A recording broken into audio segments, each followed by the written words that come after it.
Bonjour, je souhaitais vous parler aujourd'hui de l'ordonnance du 8 avril 2020 relative aux mesures dérogatoires en matière de licenciement et de chômage technique au Sénégal. Alors concrètement, qu'est-ce que cette ordonnance vient changer pour vous en tant que salarié? Eh bien, à compter du 14 mars 2020 jusqu'à la fin d'application de la loi d'habilitation relative à la lutte contre la pandémie du Covid-19, votre employeur ne pourra pas vous licencier pour un motif autre que la faute lourde. Que se passe-t-il si vous êtes licencié, par exemple, pour force majeure, pour motif économique ou pour cause de réorganisation interne?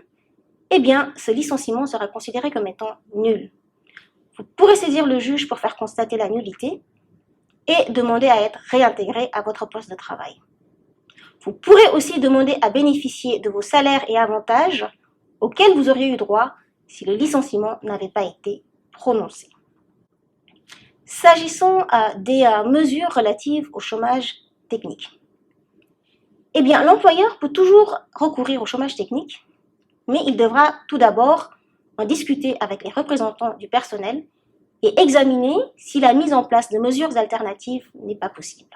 Alors, quelles sont ces mesures alternatives? Elles peuvent être la réduction du temps de travail, le travail par roulement, la prise anticipée ou la prise des congés à une date qui arrange mieux votre employeur, ou le redéploiement du personnel sur un autre site, par exemple. Dans tous les cas, le travailleur bénéficie d'une protection pendant cette période de chômage technique ou de mesures alternatives. Il bénéficiera d'un salaire minimum garanti interprofessionnel.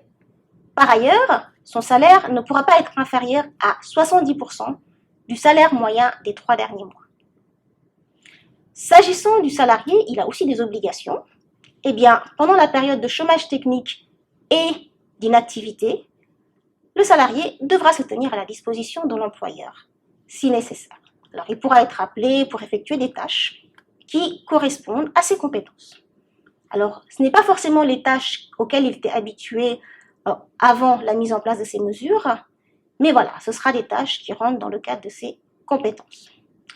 Le salarié peut toujours refuser de les accomplir, mais alors il perdra le bénéfice au salaire garanti.